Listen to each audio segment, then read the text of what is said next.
I have recently had the displeasure of discovering the Call of Shame YouTube channel in the wake of the whole Riley Battlefield 6 cheating accusations. And this person or team, it doesn't really matter, are my total antithesis. Which has led many to claim he's using an aimbot. That might be true, or it might be nothing at all. They hide behind an AI avatar, an AI voice, AI scripts, or at least heavily assisted scripts, and worst of all is that they feign competence. And I've also submitted it as part of my PhD research for peer review. I'll keep you all updated on that process. I worked for Symantec as a threat analyst. I understand how detections work. And as for the argument that less skilled players can't spot aimbots, let me be clear. I've won countless ladders in old school Call of Duty competing on game battles, earning thousands of dollars competing back on the Xbox 360. I played for the best team in the world. I've been there, I've done it, and I know exactly what cheating looks like. So from someone who is an expert in anti-cheat technology, and also from a retired professional Call of Duty player, let me be clear. They LARP about being a pro-level gamer, cybersecurity expert, developer. They pretend to be some righteous bastion against cheating and foul play, when they themselves ran a stream sniping and very likely cheat-driven alt account called Supergirl. More on that hypocrisy later.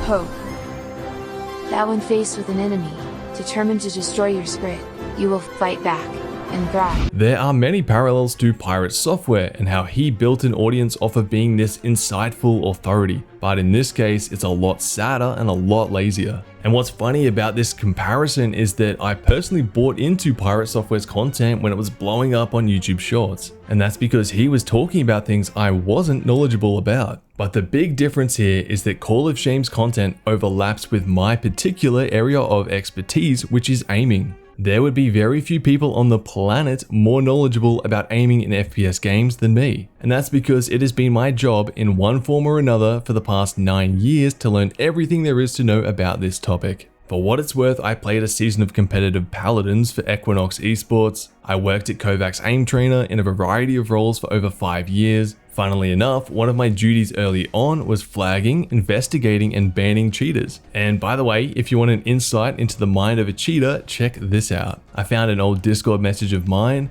A cheated score in Kovac's had his Twitter handle in the name. This was one of his tweets. Just found out the money I sent to Elon Musk wasn't actually him. It was hackers, and now they have my $400 and obviously won't return it. I mean, come on, how good is that? Mainly though, I was a content creator and games physics analyst, and in recent years I've been working on my own channel, primarily creating educational aiming content. I also created my own aiming mouse mod, the Clawmate, my own gaming sleeve, and my own flashcard aim training game on Steam called Polyglock. All of that to say that I know a ridiculous amount about this niche topic. So when someone like Call of Shame comes along and pretends to be an authority on what cheating on mouse and keyboard looks like, it instantly sets off alarm bells. And I think what irks me the most is how careless he is about it. There are innumerable contradictions, falsehoods, mistakes, deception, and flat out lies that I'll be addressing. First, let me establish that I am not defending cheaters in any way. I think it's absolutely disgusting and a huge character flaw. If you are an adult or even a late teen and you cheat in video games, you are a bad person. Like, fundamentally, there is something wrong with you and I want nothing to do with you. My content is about improving and reaching your potential in gaming and aiming, and cheating completely circumvents that journey. It is not in my interest at all to defend cheaters. I even found some old messages on Discord like, imagine raising a kid for 20 years and they end up cheating in video games. Millions of years of evolution has resulted in some people cheating in video games. So to circle back a bit, I had become baffled at why this AI slop channel was getting so many views and so many supportive comments. So I had to ask myself, what are they selling? What are people getting out of watching these videos? Because it must be very strong to allow people to forgive the AI voice. Let's watch again. This time we will slow it down. Cringe AI intro. And thank you. These cheaters have been punished by the men and women from Ricochet. All streamers are guilty until proven innocent. AI country music. My PC is clean, boys, everything's fine here, nothing to see. No aimbot, walls, radar, cheat key. And general weirdness of the presentation. And the answer is primarily Schadenfreude. I hope I pronounced that well. Defined as pleasure derived by someone from another person's misfortune. It can be deeply satisfying to see people get accused of cheating. And I totally get that. I mean, look at this message I sent back in 2018. cheaters getting exposed is actually like heroin to me. I mean, it doesn't get much more powerful than comparing this sort of content to heroin. And on a sadder level, I think part of what makes this content popular is that it protects and inflates people's ego. This comment below one of his videos sums it up really well. This is very impressive, Call of Shame. It's just sad that someone who loved Call of Duty had to rise up and open everyone's eyes about cheating streamers. I mean, I'm gonna be honest, I had thoughts at times watching streamers. How come they shoot so straight all the time? It convinced me I was terrible, which I would say I'm not, but watching them made me think that. Everything they do was perfectly timed. Rotation, when to challenge, when to head glitch, and always perfectly timed pushes to team wipe. It didn't make sense to me, but I'm glad you're around, Call of Shame. I appreciate everything you do, love heart. In other words, streamer play good, me not that good, so me feel bad. But you tell me streamer is cheating, so me actually good all along. Now I feel better. Thank you, Call of Shame. I mean, look at this bit. It convinced me I was terrible, which I would say I'm not. Watching streamers play really well damages their ego, so they come to Call of Shame's videos to feel better about themselves. The need to protect one's ego is a strong enough motivator to ignore the red flags. And even published a peer-reviewed PhD-level white paper on computer vision-based cheat detection. When Call of Shame says that they've written a PhD level white paper on their own anti-cheat software, that they were on the best COD team in the world, that establishes them as an authority. So now the viewer can sit back, relax, and hear whatever they want to hear. So while I have no problem with calling out cheaters and personally have a track record of enjoying that sort of content, what's different here is that Call of Shame, either through gross incompetence or malicious deception, frequently presents accusations without compelling evidence. If you are going to accuse someone of cheating, you need to be damn sure you're right, because what you're really asking is for them to be deplatformed and barred from playing these games. For many of these people, that's a career ender. That's a big deal, and I don't care if you have something against streamers or content creators. You shouldn't be wishing for someone to lose their livelihood and their reputation unless the evidence is damning.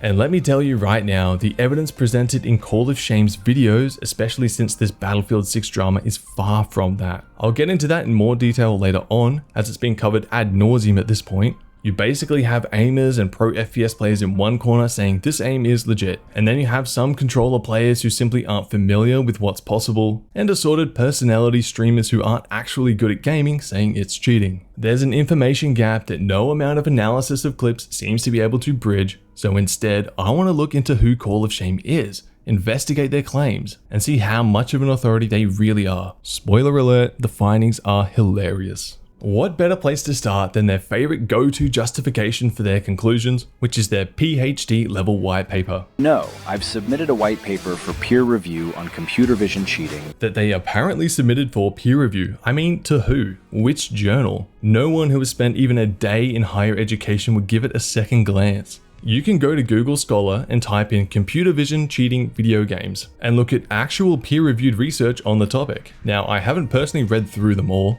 but just take a look at the difference in formatting and detail. It is a night and day difference when compared to Call of Shame's PhD level white paper. And for what it's worth, I completed 2 degrees at university, one for business and the other for psychological science. Not that I use them anymore, but I at least went through higher education and know what I'm looking at here. And interestingly enough, I was actually referenced in Nvidia's published research on mouse sensitivity, which is kinda cool. I invite you to read through this white paper yourself if you want the full experience. I'm just going to point out the most interesting and egregious parts to save us some time. And by the way, this is undoubtedly AI generated, and not only that, he has asked his AI to make it as verbose as possible. I assume this is because it's in his best interest for curious viewers to not understand what he's talking about, because if they did, they would realize how nonsensical this paper is. Instead, all he cares about is appearing intelligent and informed. The gist of his AI computer vision anti-cheat is that it measures aim randomness, which he refers to as entropy. The idea being that real human aim has inconsistencies and randomness, while tool-assisted aiming is too precise and consistent. So by measuring this randomness, the AI anti-cheat can determine who is cheating and who is legitimate. In theory, the reality is very different. This section is rather baffling, and it's something he constantly refers to throughout the paper.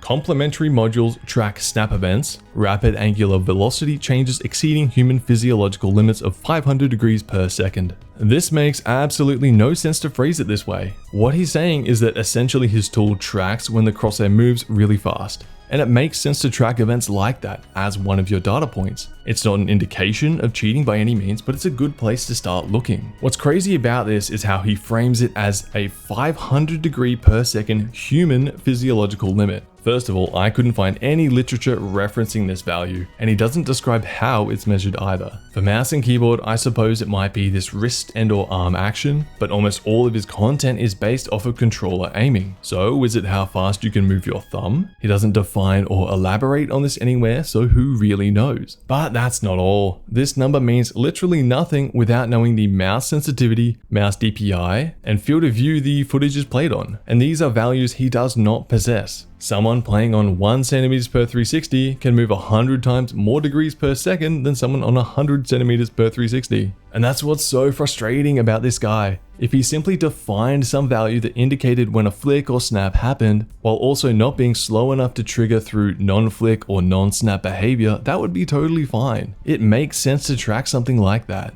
What doesn't make any sense is tying it to this made up, impossible to measure human physiological limit. The only reason for doing that is to try to sound smart. Weighted entropy, higher penalties for head-leg extremes, derived from information theory and biomechanics literature. I mean, it sure would be nice if he had an actual reference for this, like what biomechanics literature?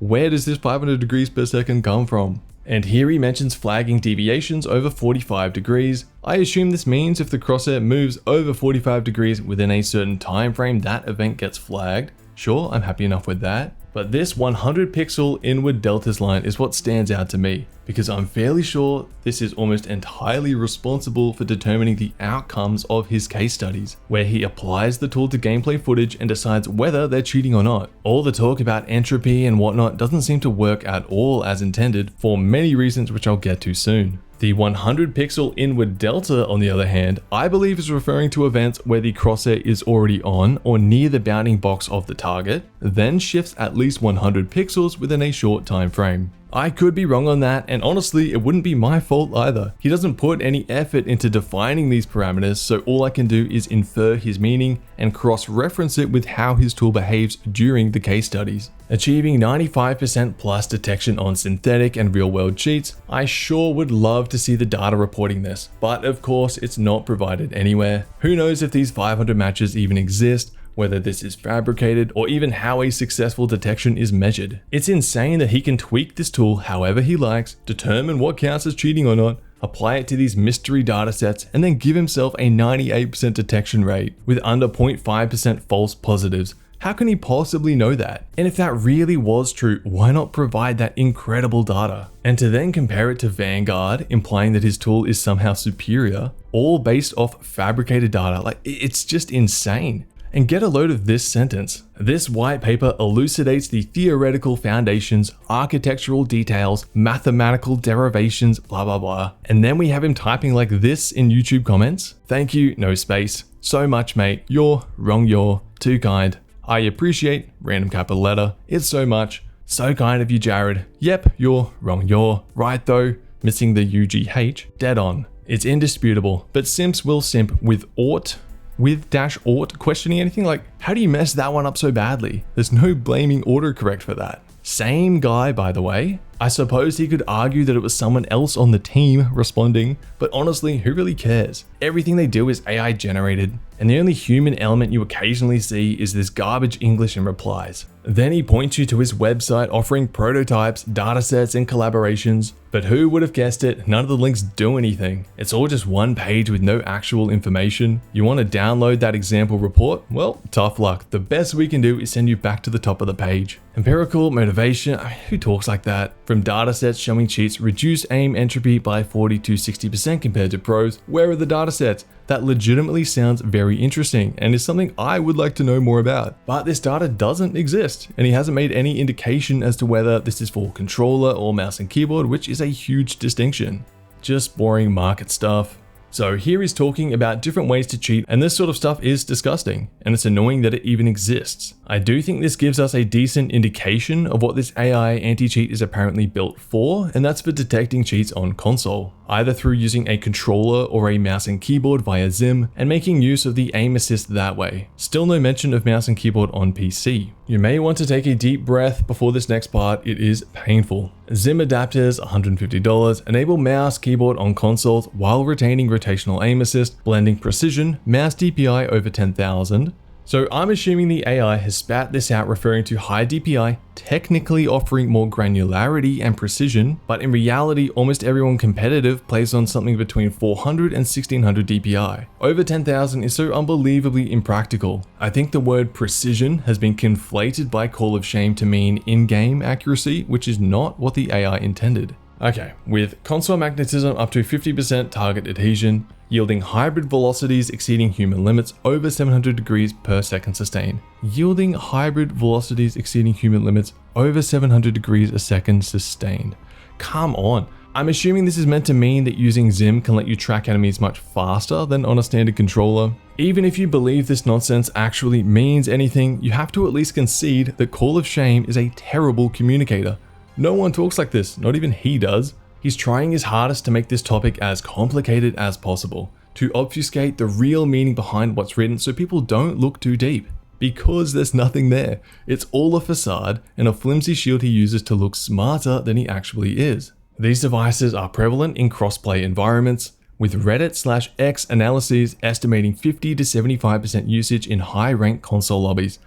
Please provide a link to this analysis. It's bad enough citing Reddit/X as your data for this. And before anyone gets the bright idea of calling me out for hypocrisy of having Nvidia reference my Reddit thread in their research, if you actually read through it, they don't use it to prove anything or use it as data. This is what they said. The competitive gaming community considers mouse sensitivity a significant factor of player performance in targeting tasks, which is fair enough if you read through the thread and the comments. There's a big difference between that and citing Reddit/X analysis without an actual link or reference. And once again, he refers to biomechanics, and this time biomechanics studies. Surely there's a reference for that one. Nope, none of these are a biomechanics study. But while we're here, let's look at this hilarious excuse for a reference list. New AI classifier for indicating AI written text.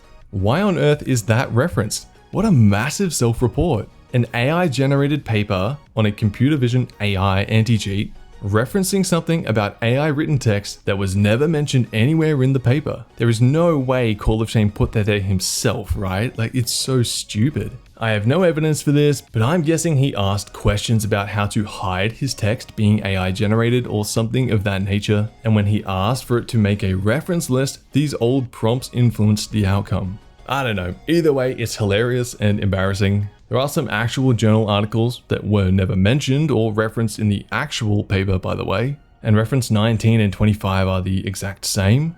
My bet is that he asked his AI to generate something like 5 more references without any duplicates, but it duplicated one anyway because AI loves to make mistakes like that and he simply never noticed. Alright, where were we? And I think I may need to be a little more selective over what I point out from now on or we'll be here forever. Here we have a new value of a human max of 200 degrees per second sustained, a value picked from thin air with no justification or explanation to how it was measured or where it came from. This is just speed equals distance over time, acceleration, change in velocity over change in time. Sure, I'll be honest, I don't know exactly what's going on here. I'll try my best. N is probably the number of frames, and we have velocity and average, and then it's checking if it's below some threshold value. And straight up, if someone watching this knows what this means without looking it up, kudos to you because it means absolutely nothing to me and I'm not ashamed to admit that. Okay, so I asked Call of Shame's best friend ChatGPT and apparently this measures if your aim has jitters above a certain threshold, with the implication being that soft aim hacks smooth out those jitters, and on the surface that sounds logical, but in reality this seems like a huge mistake. Earlier I missed this section here about this natural human tremor of 8 to 12 hertz, which is a real thing by the way. I think the idea of measuring jitteriness in mouse movements is sound, and if your anti-cheat had access to actual frame-by-frame telemetry data, this would probably work quite well, and is probably something existing anti-cheats do already. The glaring issue here is that he's using computer vision at 30 frames per second,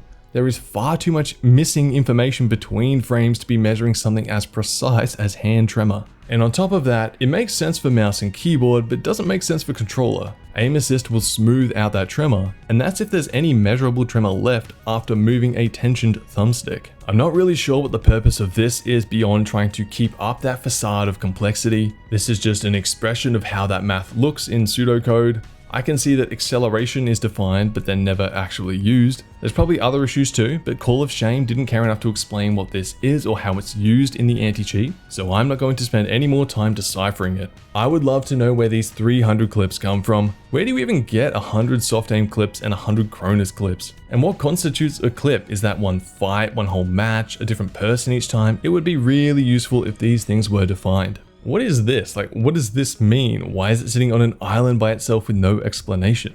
Now we've got something calibrated on 1,000 matches. Where are they? Are they different to the 500 from earlier? Or is it a different 300? Who knows? I love this image. He goes from the most verbose and unnecessary language to this. Human aim squiggly, cheats not squiggly, and also velocity closed bracket. And what do we have here? Detecting subtle slowdowns, e.g. artificial aim, detects subtle slowdown, e.g. artificial aim. So one is detecting and one is detects. I'm hoping this image isn't to scale because the buffer zone is tiny and a crosser is going to be spending almost no time within it or even skipping it entirely between frames. This red zone isn't defined, so who knows what that's supposed to mean. Oh, I love this bit. Guardian Truesight has the highest detection rate and lowest false positive rate, better than every other major anti-cheat out there. Amazing. And what's funny about this graph is that it doesn't match the numbers provided above, and I couldn't find any public information on Vanguard's detection rates or ricochets, and yet here we have numbers. And yes, I see the word implied here, but without a reference or some explanation of how those numbers came to be, it means nothing. I did see that EA's Javelin does boast a 99% success rate, yet despite that, it's lined up at about 90%. Shouldn't it be way up here? And Ricochet's implied 90 to 95% is actually represented as about 85%. The layers upon layers of disingenuity and deception are simply remarkable. He had to type in the values to create this graph. There is no mistake. He repeatedly chose to misrepresent the data and even present data that doesn't exist to make his own anti-cheat look better. And let's not forget that he is the sole arbiter determining whether it works or not. He quite literally is able to choose the detection rates and false positive rates for his Guardian Truesight, because he controls all of the parameters, what constitutes cheating or not, and all based off clips that may or may not even exist. This part is rather strange. Under integration and deployment, he mentions using real-time APIs. Now, typically, I would have to imagine this is referring to in-game telemetry data, which would actually be useful for detecting cheats. Yet nowhere in this paper has this ever been mentioned before. The entire tool works off of computer vision, not telemetry. It doesn't have access to any of that information. Perhaps he's implying he would use that information if it was integrated, but without specifying even a single time how he would do it or what it would look like, I'm more inclined to believe this is the AI who wrote it using industry relevant language for how an anti-cheat could be integrated. I don't really understand how blind testing protocols apply here. Isn't he just feeding clips into the anti-cheat and recording the results?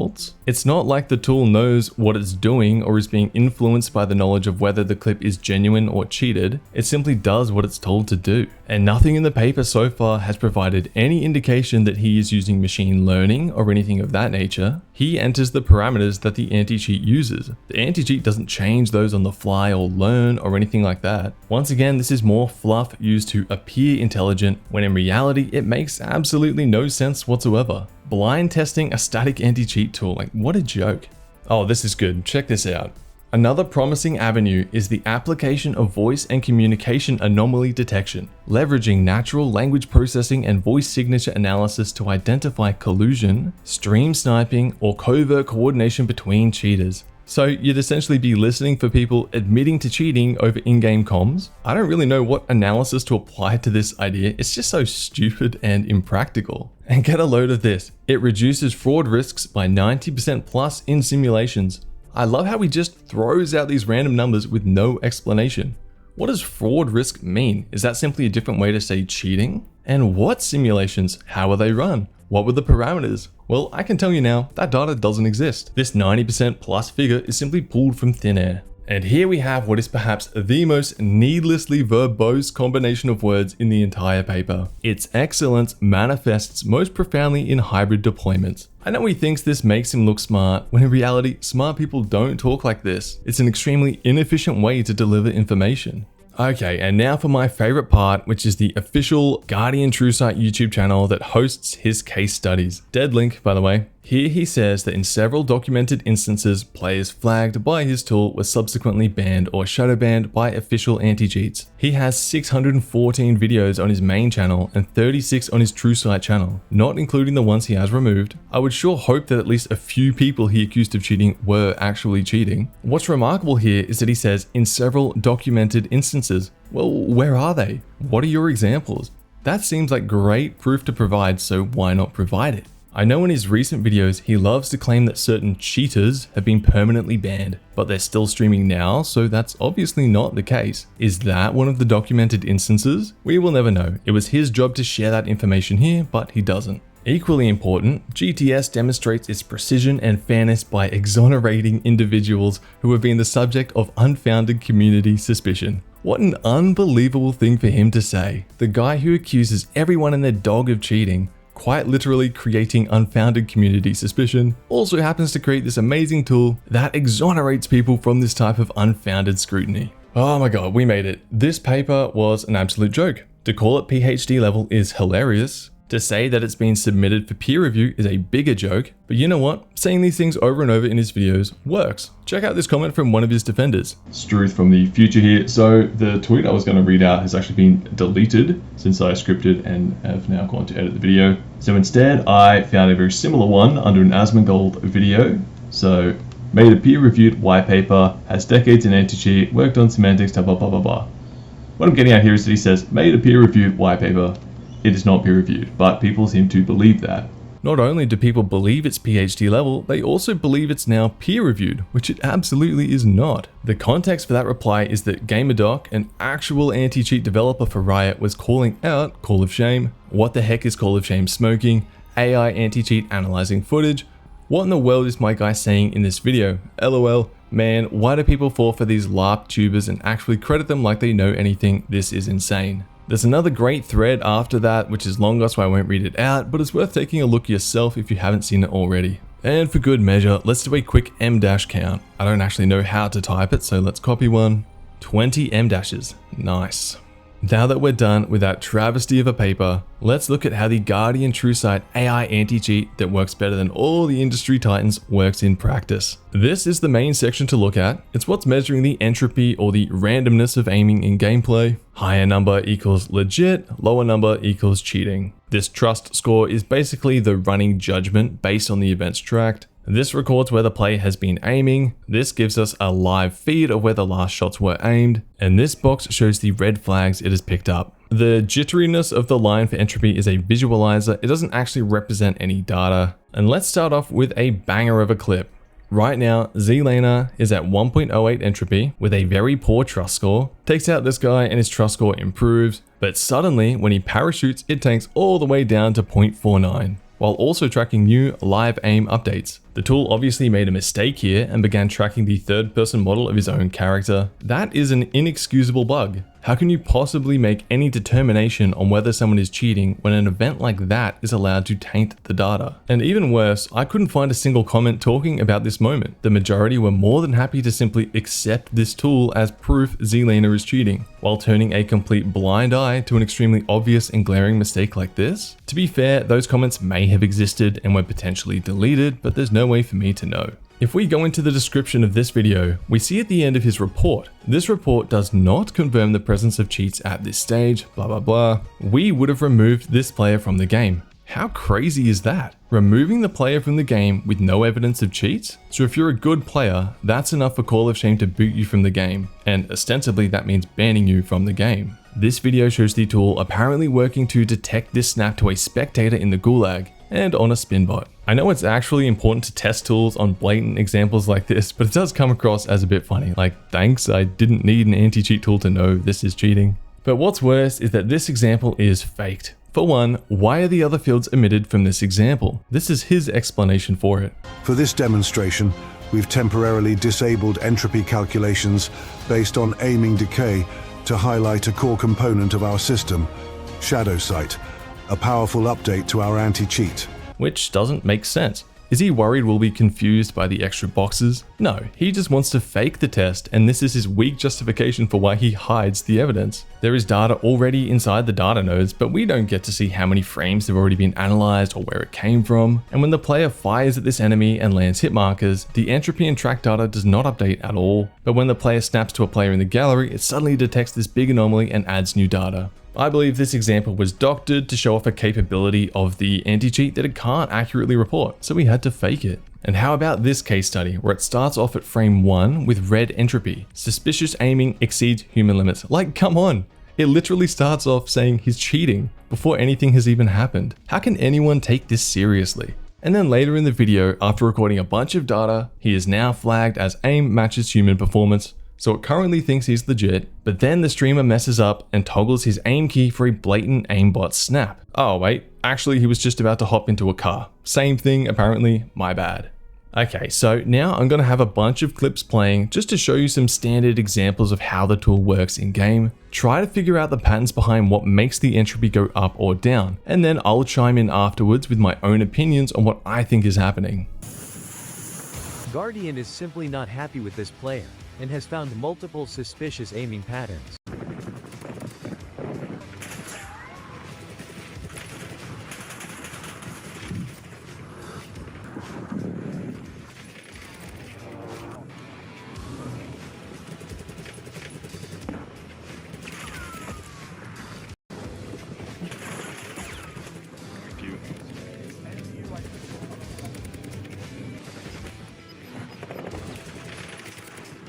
Yourself.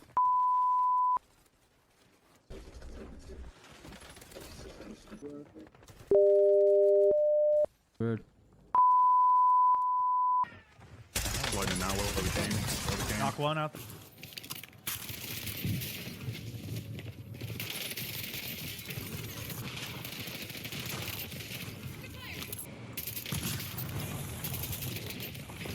There's a fucking guy up here. From what I'm seeing, this whole premise of tracking entropy or the randomness of movements is basically non-existent. And I think this largely comes down to the tool being based off computer vision, analyzing footage at 30 FPS, of players using controllers with aim assist that already smooths out the aim. Because anytime there's a smooth, great tracking movement, the entropy value tends to love that and increases the entropy value, raising their perceived legitimacy. On the other hand, many of the anomalies and flagged events that dip the entropy right down tend to be from quick crosshair movements that occur for a variety of reasons. In this example, the enemy moves behind line of sight, so the aim assist cuts out. So there's a sudden jump of the crosshair and the entropy value tanks. Then when she gets back on target and smoothly tracks them, the entropy value jumps back up. This time the enemy slides right past them, so they quickly aim right to shoot them, triggering a drop in entropy, even though they miss a bunch of shots and it doesn't look sus at all. But because there was a quick crosshair movement, the entropy dropped. Once again, the quick flick gets flagged, and he even misses shots when the enemy ducks into cover. The tracking barely ever seems to matter. It always seems to come down to these fast movements.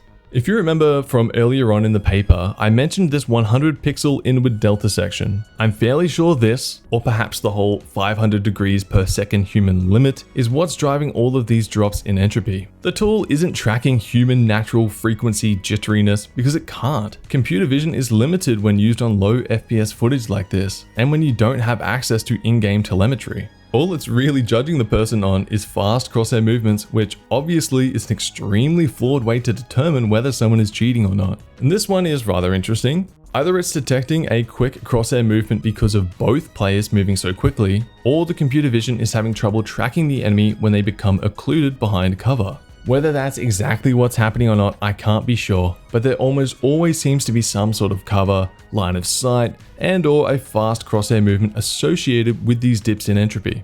The great tracking and recoil control that people love to point out as evidence of cheating barely ever plays a role. In fact, it's this great tracking that tends to bring up people's entropy scores. The bottom line is that this anti-cheat is not functional. It's not working in the same way that he describes in his paper and videos. All of this talk about entropy is rubbish. It's not accurately tracking any of that. All the tool is functionally doing is tracking quick crosshair movements and getting confused by objects occluding the enemy. Some of these case study videos also feature this amazing report summary at the end, which is a total delight to watch. Following a comprehensive technical review, our analysis has revealed several concerning findings regarding the player's recent performance metrics. Firstly, we observed poor overall hit distribution, alongside a headshot ratio that was significantly lower than expected, and similar third-party inputs. We also identified a concerning pattern in hit distribution, where more than 50% of all aimed shots clustered in the upper torso region. Combined with the abnormally low headshot ratio, these results cannot be dismissed. Further analysis of zone movement showed the player failed to maintain position in green or yellow stipends, although not yet sufficient to trigger a formal violation. To summarize, the entropy level indicates unnatural aim behavior, the trust score is critically low, multiple issues raised red flags, suspicious aiming patterns were detected on multiple occasions. Our formal recommendation is as follows. This player should be disqualified from any pending payouts, and we advise tournament administrators to suspend participation privileges pending an in-depth manual review.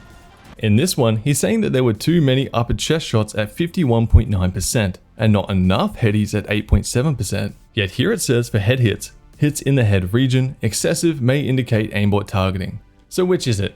Here you say too many headshots is cheating, but then in the report you say there weren't enough headshots. And in this report, where this total weapon of a player gets 21.5% headshots, he goes and says this.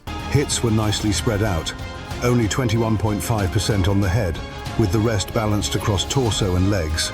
Only 21.5% headshots. Far out, man. He has some very high expectations. You can just bet if this player had been flagged or was a typical accusation target like Z-Laner, suddenly this 21.5% headshot ratio would have been paraded around as damning evidence instead. Something else you'll notice when watching these videos, if you decide to put yourself through that, is that games where the player takes long-range engagements and plays strategically, the Battlefield dad favorite, the entropy values stay high and they are deemed to be legitimate. But when players run and gun in close quarters chasing kills, they get flagged with low entropy and are deemed cheaters. When really, the difference is that your crosshair simply doesn't move across as many pixels in longer ranged fights. So it's not tripping up those quick flick parameters. Simple as that. So, the tool doesn't work the way he says it does. It's also buggy and throws out random flags. Now you might try to say that he's working on it, updating it, improving it, whatever, but that simply is not good enough for me. If you're posting these case study videos declaring people are cheating, you better be damn sure your tool works flawlessly. At the very least, there is absolutely no excuse for these randomly flagged events contributing to the data.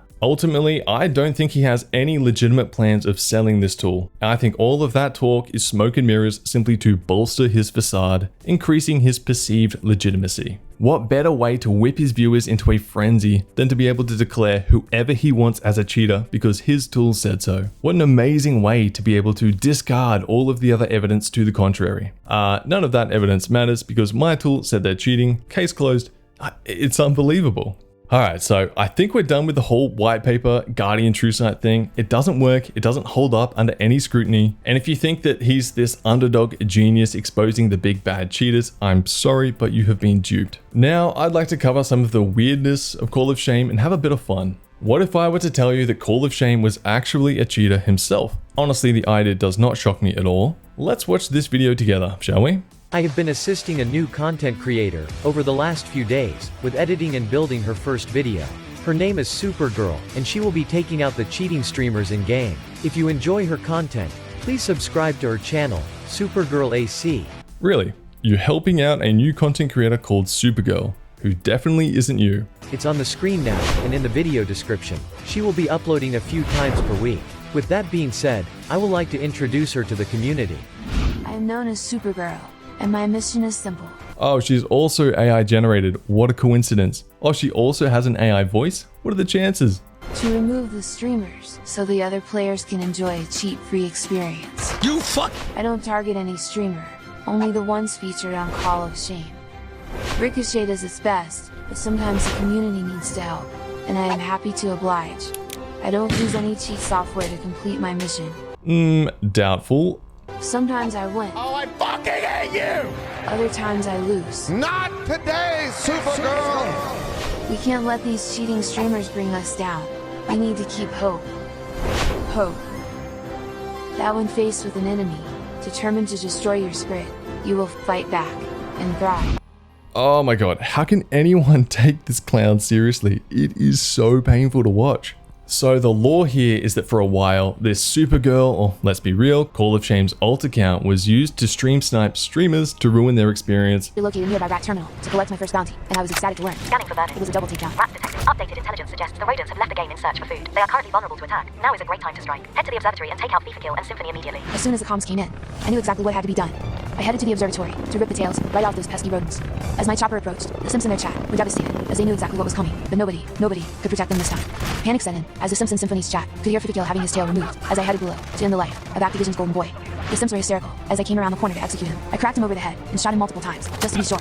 After executing the rat, I made sure to gesture to the Sims in his chat. However, I was instantly kicked by Raven Software, as they were clearly watching his stream. And these hunting clips were then uploaded to YouTube. These Supergirl accounts were repeatedly banned, so we just made more and eventually canned the project and said she wasn't going to upload anymore. At the absolute very least, he was stream sniping these players, which is cheating. Simple as that. You're watching the game from their perspective, gaining information you shouldn't have, and then using that to kill them. That's cheating. Call of Shame is a cheater. That alone should strip him of any legitimacy whatsoever. Like, what a hypocrite. He removed these damning uploads, so I'm left finding videos within videos from other uploaders at the time. Here's a nice snapshot of the Supergirl channel. I'm just a gamer from Tennessee. Location, United Kingdom. Okay. They target streamers who have been exposed on Call of Shame. A massive thank you to Call of Shame for everything they have done to help me get started. How nice of him. And by the way, that thank you looks awfully familiar, doesn't it? Now, there was never much footage of Supergirl's perspective. It almost always skipped when she actually downed the player and instead would full screen when killing them. And if their perspective was showed, it was in a tiny window. And funnily enough, that footage is fairly suspect. And while we're on the topic of hypocrisy, in his recent videos on Riley in Battlefield 6, he just loves to repeatedly disparage her for the Catgirl persona. Yet Call of Shame fancies himself as Supergirl, who is a made-up female avatar, and on his main channel he frequently identifies as the purple-haired superhero girl. And if that wasn't enough, his main avatar is this AI-generated superhero kid, which I'm also fairly sure is a girl. There's not much to go off, but the facial structure and lips certainly look more feminine than masculine. Plus the full character has very thin shoulders and a small frame. For the record, I couldn't care less that he uses female avatars. I also don't care that Riley chooses to use a catgirl. What I care about is the blatant hypocrisy from Call of Shame. Have a listen to this. Won countless ladders in old school Call of Duty competing on game battles, earning thousands of dollars competing back on the Xbox 360. I played for the best team in the world. I've been there, I've done it, and I know exactly what cheating looks like. He played on the best Call of Duty team in the world. What a weirdly disprovable claim to make. Do we really believe he's one of the players on Optic Gaming? Of course not. What a ridiculous thing for him to say. Now, these trophies are from what I believe are online ladders at the time. They may or may not be legit, who really knows? But what we do know for sure is that he lied about being on the best team in the world. Somewhat recently, I played a bit of Rocket League with some friends and won one of the daily online tournaments. So now I have this nice banner saying I'm a tournament winner. Perhaps in 15 years time, I'll be able to use this as evidence that I was actually playing on the best Rocket League team in the world. Another piece of Call of Shame weirdness is the AI voice he uses. Now, interestingly enough, he decided to take the baffling path of claiming that his current AI voice is actually the voice of one of the members on the team. Take a listen to this. As mentioned earlier, there's been a lot of talk that Call of Shame is actually coming to an end, but that's not the case. YouTube's upcoming policy changes may restrict channels from using AI voices, which could have affected us making our videos. To stay ahead and make sure there are no issues, we'll be switching from an AI-generated voice to a real human one. This way, we can continue bringing you content without interruption. What you're hearing now is the new voice for Call of Shame. Yes, this is my real voice.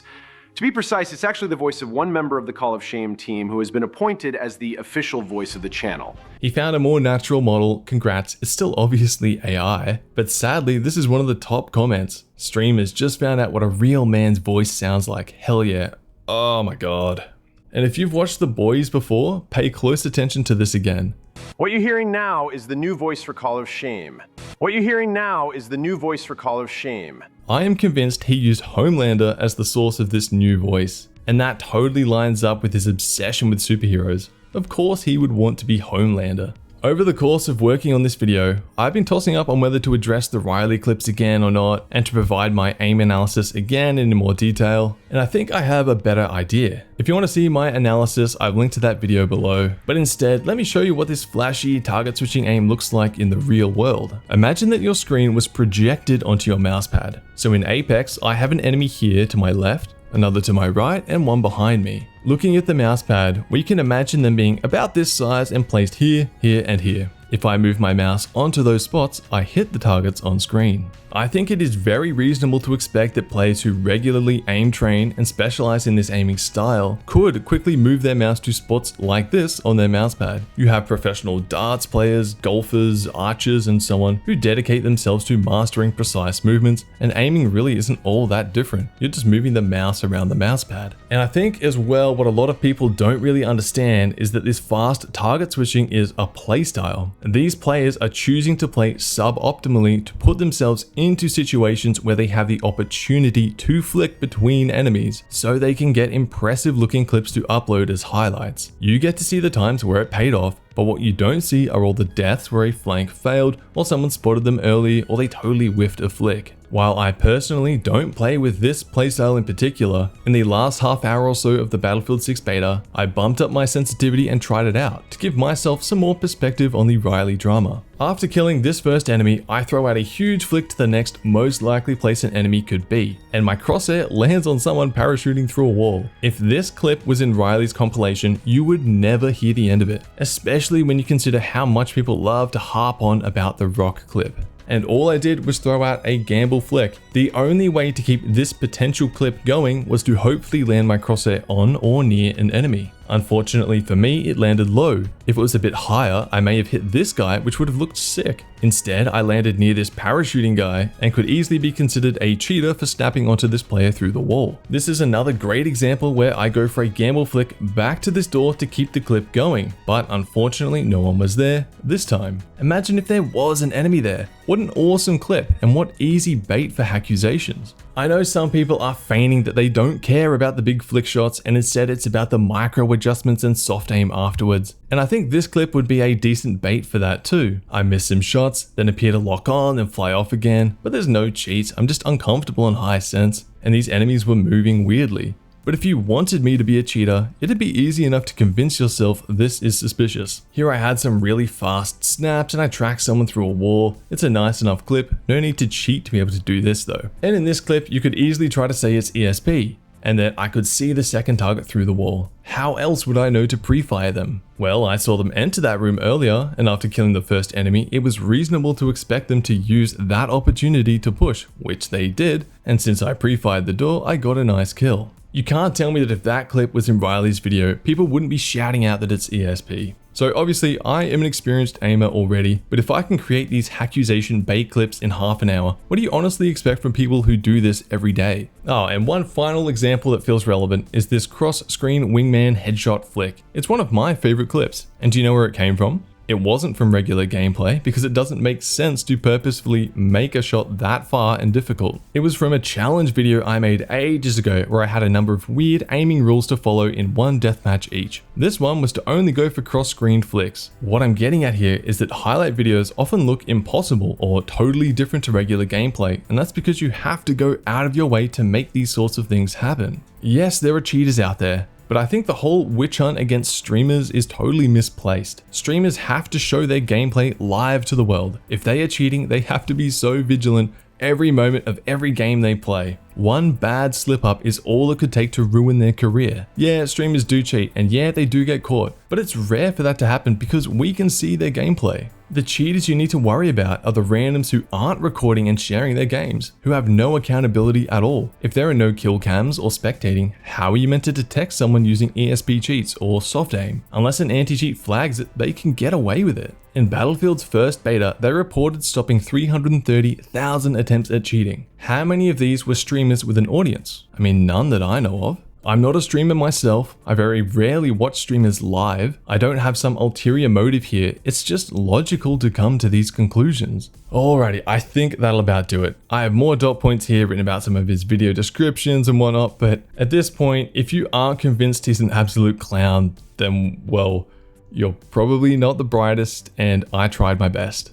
This is by far the longest video I have ever made, and I'm honestly frustrated that Call of Shame was able to make me write a 9,000 word script, all handwritten, no AI slop, and not an M- in sight. And the reason I went to all of this effort is because it was starting to affect my daily life. Simply knowing that Call of Shame was uploading videos, had an audience, and had people like Asmongold promoting it and considering it a legitimate source of information. How could this AI slop, AI voice, AI music, AI everything, hyper cringe creator that doesn't know anything, can't communicate, constantly contradicts themselves and flat out lies about their credentials, like how are they getting away with it? Why isn't it obvious to everyone that they're a total joke? Why can I write a 9,000 word script about all of their mistakes and still have plenty left unsaid? How can someone like this be thriving? Anyway, I hope getting all of this out there will bring me some peace. If you would like to support me, please check out my Clawmate mouse mods, sleeves, and more at my source truthgaminggear.com, or check out my game Polyglock on Steam. Thanks so much for watching, subscribe for more content like this, and I'll catch you in the next one.